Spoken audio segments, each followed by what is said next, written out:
بسم اللہ الرحمن الرحیم۔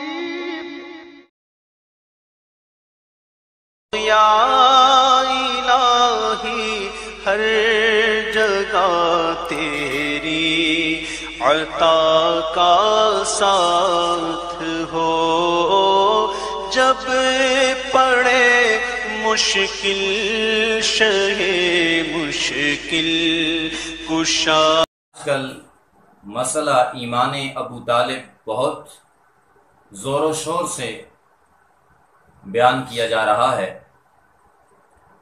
اور مسئلہ ایمان ابو طالب پر بہت زیادہ بحث چل رہی ہے، اور اس موضوع پر نہ چاہتے ہوئے بھی کچھ دوستوں کے اصرار پر چند گزارشات آپ تک پہنچانے کی کوشش کر رہا ہوں۔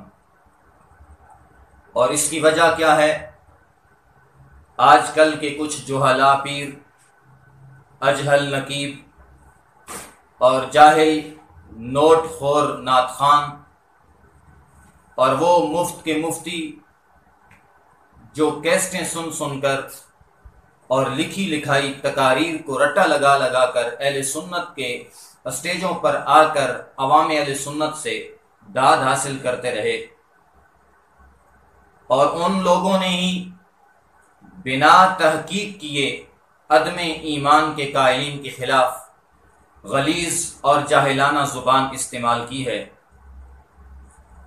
اب چونکہ یہ ہر شخص کی ذمہ داری بنتی ہے کہ وہ تو ہیں ہی جاہل، ان کو اس چیز سے آگاہ کیا جائے کہ تمہاری اس غلیظ زبان کی زد میں کون کون سی ہستیاں آ رہی ہیں۔ اب دیکھیں، میں مختصر سا آئینہ ان حضرات کو دکھاؤں گا، بالخصوص ان پیروں کو کہ جن کو آج 4 لوگ سلام کرنے والے ہیں، وہ عدم ایمان کے قائلین پر زبانیں تان دراز کر رہے ہیں اور طرح طرح کے بکواسات کر رہے ہیں۔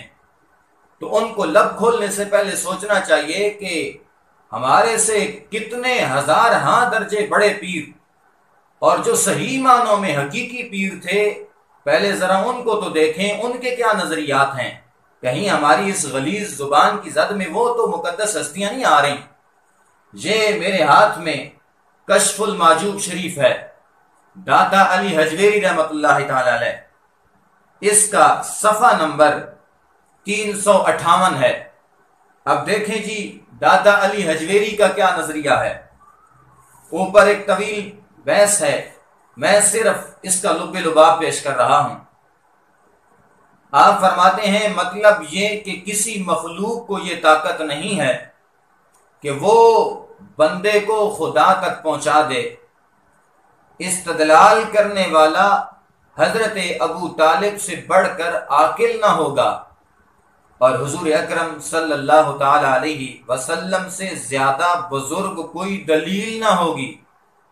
جبکہ حضرت ابو طالب کو شقاوت پر اجراء کا حکم تھا، تو حضور اکرم صلی اللہ علیہ وسلم کی دلالت انہیں فائدہ نہ پہنچا سکی۔ اب ذرا وہ جو بکواس کر رہے تھے غور تو کریں کہ داتا علی حجویری کیا بیان فرما رہے ہیں۔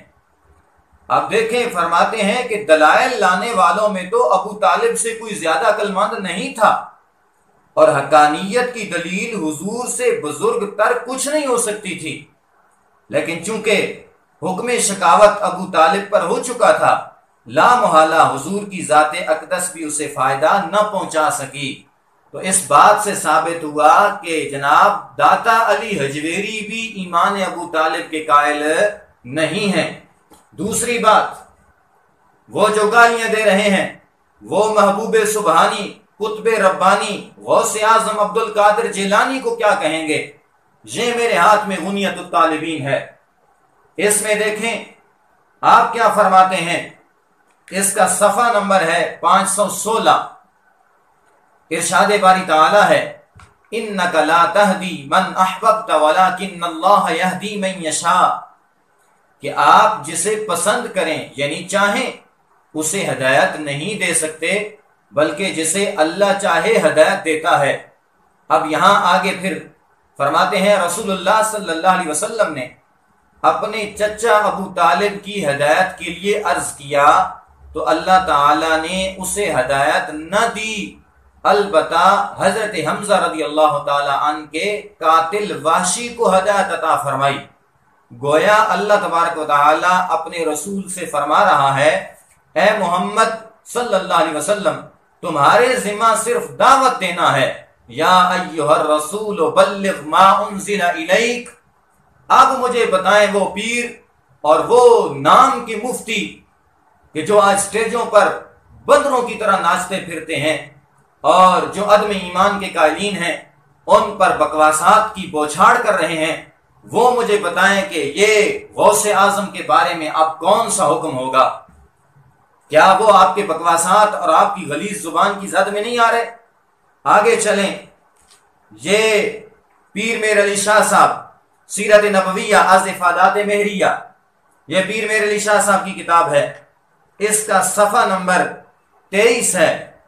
اس پر حضرت پیر میر علی شاہ صاحب حضور علیہ الصلوۃ والسلام کے چچا اور پھوپھیوں میں سے جو ایمان لائے، اوپر تو پوری تفصیل بیان کی کہ آپ کے چچا ان کے نام کیا کیا ہیں اور آپ کی پھوپھیوں میں سے ان کے نام کیا کیا ہیں، پوری تفصیل بیان کی، اور آگے فرماتے ہیں کہ اس جماعت میں یعنی حضور علیہ الصلوۃ والسلام کے چچا اور آپ کی پھوپھیوں میں سے یعنی اس پوری جماعت میں سے حضرت حمزہ اور حضرت عباس اور حضرت صفیہ یہی ایمان لائے۔ اور نیچے آپ نے یہ بیان فرمایا، نوٹ یعنی ہیڈنگ دی، فرمایا کہ حضرت شیخ عبدالحق محدث دہلوی رحمۃ اللہ تعالی علیہ نے بھی انہی 3 حضرات کے مشرف باسلام ہونے کو جمہور علماء کا مذہب قرار دیا۔ پتہ چلا پیر میر علی شاہ صاحب نے بھی یہاں پر صرف ایمان لانے والوں کے نام 3 تحریر فرمائے، حضرت حمزہ کا، حضرت عباس کا اور حضرت صفیہ کا۔ اگر ابو طالب ایمان لائے تھے تو حضرت پیر میر علی شاہ صاحب نے ان کا یہاں پر ذکر کیوں نہیں فرمایا، بلکہ نیچے شیخ عبدالحق محدث دہلوی رحمۃ اللہ تعالی علیہ آپ کا حوالہ پیش کر دیا مدارج النبوہ کا جلد نمبر 2 کا، اور شیخ عبدالحق محدث دہلوی یہ مدارج النبوہ جلد 2 یہ میرے پاس موجود ہے، یہاں تو کچھ اور بات بھی تحریر ہے۔ یہ مدارج النبوہ اس کا صفحہ نمبر 647 ہے۔ اس پر حضرت ابو بکر رضی اللہ تعالیٰ عنہ کا جذبہ، حضرت ابو بکر صدیق رضی اللہ تعالیٰ عنہ عرض کرتے تھے کہ قسم ہے اس خدا کی جس نے آپ کو حق کے ساتھ بھیجا، یقیناً ابو طالب کا اسلام میری آنکھوں کو زیادہ ٹھنڈک اور روشنی پہنچاتا بنسبت ان کے اسلام کے، یعنی ابو قحافہ رضی اللہ تعالیٰ عنہ کے، کہ جو کہ میرے والد ہیں، اس لیے کہ ابو طالب کے اسلام سے آپ کی آنکھوں کو ٹھنڈک ہوتی۔ یعنی حضرت سیدنا صدیق اکبر رضی اللہ تعالیٰ عنہ حضور علیہ السلام کی خدمت میں حاضر ہوئے اور عرض کیا، رسول اللہ صلی اللہ علیہ وسلم، میرے والد گرامی تو ایمان لائے ہیں، میری آنکھیں ٹھنڈی ضرور ہوئی ہیں، لیکن اس سے کہیں بڑھ کے میری آنکھیں ٹھنڈی ہوتی، دل کو چین میسر آتا کہ جب جناب ابو طالب آپ پر ایمان لے آتے، چونکہ وہ آپ کے چچا ہیں، جب وہ ایمان لاتے تو یقیناً اے آمنہ کے لال، اے نبیوں کے امام، آپ کی آنکھیں بھی ٹھنڈی ہو جاتی۔ تو اس سے پتہ چلا کہ حضرت سیدنا صدیق اکبر کے اس عمل سے بھی کہ ابو طالب ایمان نہیں لائے تھے۔ اور دوسرا اس چیز کو چونکہ بیان کر رہے ہیں حضرت شیخ عبدالحق محدث دہلوی رحمۃ اللہ تعالی علیہ، یہی مدارج النبوت اس کی صفحہ نمبر 607 ہے۔ اس پر مزید یہ جو 5 مقامات شفاعت ہیں، اس میں سے چل کے آپ فرماتے ہیں کہ کچھ لوگ چھٹی جائے شفاعت کا بھی ذکر کرتے ہیں کہ یہ کہ حضور اکرم صلی اللہ علیہ وسلم اپنے چچا حضرت ابو طالب کے لیے تخفیف عذاب کے لیے شفاعت کریں گے۔ اب مجھے بتاؤ جناب، وہ جو آج گالیاں دے رہے ہیں عدم ایمان کے قائلین کو، وہ شیخ عبدالحق محدث دہلوی کو کیا کہیں گے؟ وہ پیر میر علی شاہ صاحب کو کیا کہیں گے؟ وہ جناب غوث اعظم شیخ عبد القادر جیلانی کو کیا کہیں گے؟